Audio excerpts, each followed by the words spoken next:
ქუთაისის ილია ჭავჭავაძის სახელობის სამეცნიერო ბიბლიოთეკის თანამშრომლები გამაფრთხილებელი აქციის შემდეგ აქციების გაგრძელებას არ გამორიცხავენ. ბიბლიოთეკაში მიზეზებზე საუბრობენ, რამაც ბიბლიოთეკართა პროტესტი გამოიწვია.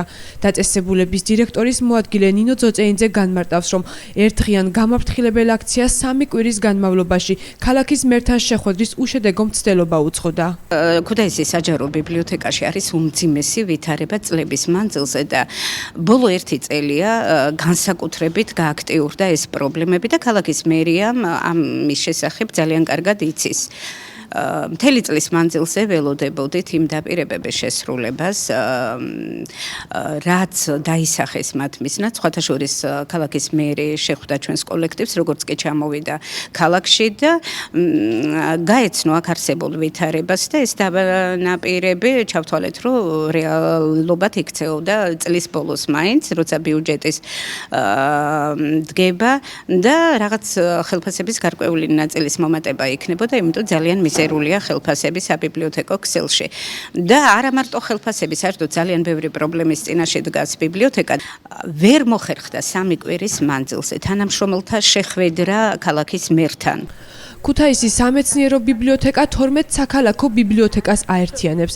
დაწესებულებაში 140 ადამიანია დასაქმებული, რომელთა საშუალო ხელფასი 250 ლარს შეადგენს. ბიბლიოთეკის დირექტორი ნარგიზა ჩოგოვაძე დაწესებულების საჭიროებებსა და გამოწვევებზე საუბრობს.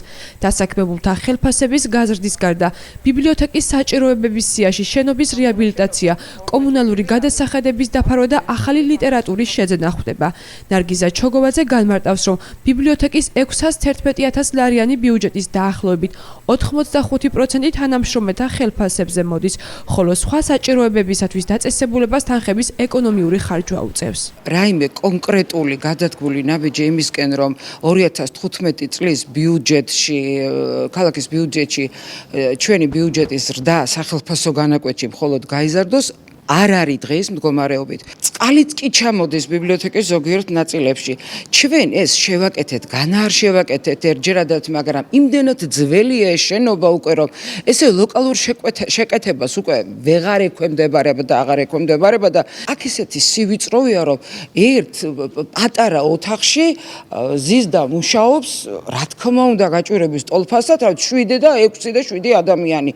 ძალიან რთული პირობებია ამ თვალსაზრისით, თუმცა აქ მე მინდა ვთქვა, რომ ქალაქის ხელმძღვანელობისგან არის დაპირებაც და მზაობაც იმისა, რომ მომავალ წელს მთლიანი რეკონსტრუქცია დაშენებაც კი გათვალისწინებულია და დაიწყება ამ შენობის. იგი პრობლემა არის არაერთი, არამედ მრავალი და გვინდა რომ ეს პრობლემები კომპლექსურად მთლიანად მოგვარდეს. ჩვენ მარტო ხელფასს არ ვითხოვთ უკეთეს მუშაობ პირობებს, უკეთეს გარემოს ბიბლიოთეკაში, რომ ჩვენი მკითხველი, ჩვენი საზოგადოება უფრო ინფორმირებული და კმაყოფილი იყოს.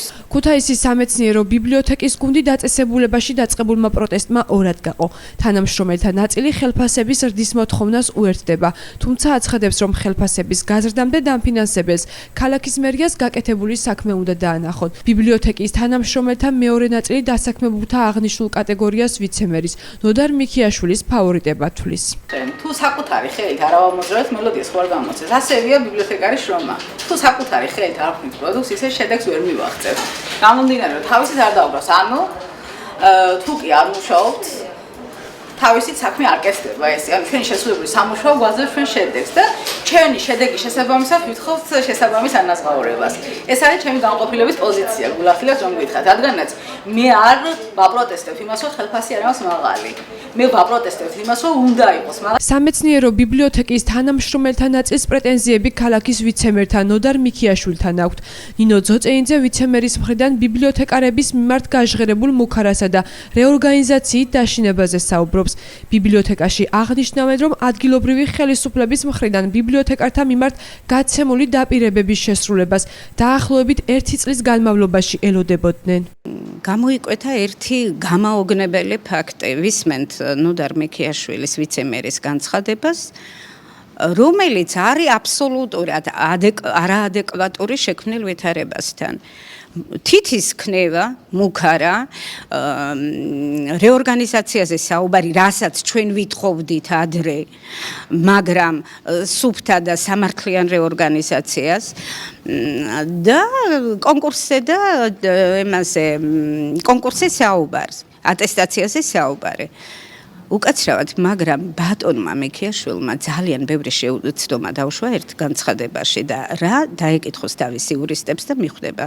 ქუთაისის მერიაში ამ დროისათვის კომენტარისაგან თავს იკავებენ. ბიბლიოთეკარების პროტესტს გამაფრთხილებელი გაფიცვის დღეს უპასუხა ვიცემერმა, რომელმაც განაცხადა, რომ დაწესებულების თანამშრომლებისათვის ხელფასების მატების საკითხი ბიბლიოთეკაში რეორგანიზაციის ჩატარების შემდეგ გადაწყდება. ხელფასის გაზრდას ბიბლიოთეკაში ამ სახით როგორც არის არ ვგეგმავთ, მხოლოდ რეორგანიზაციის ჩატარების შემდეგ, მას შემდეგ რაც იქ დარჩება იმდენი თანამშრომელი, რამდენიც საჭიროა, გაივლიან ისინი ატესტაციას ან კონკურსს ან ის რაც შესაბამისობაში ბიბლიოთეკასთან, მას შემდეგ განვიხილავთ საკითხს ხელფასის გაზრდის. ის რომ ბიბლიოთეკა ვერ იმუშავებს, ან რაიმე ასეთი ულტიმატუმის ფორმით მოხდება ბიბლიოთეკის გაჩერება, არც ასეთი არ მოხდება, ბიბლიოთეკა ჩვეულებრივ რეჟიმში გააგრძელებს მუშაობას და ვფიქრობთ, რომ ამას რამდენიმე დღეში უზრუნველყოფთ. და რა გაძლევთ ამის თქმის საშუალებას, იმიტომ რომ ისინი ამბობენ, რომ არ გავაგრძელებთ. ბიბლიოთეკაში არიან საკმაოდ კარგი თანამშრომლები, ნაწილი თანამშრომლებისა, რომლებმაც იციან, რომ ბიბლიოთეკის გაჩერება არ შეიძლება და ისე არ იქცევიან, როგორც არ უნდა იქცეოდნენ ბიბლიოთეკის თანამშრომლები.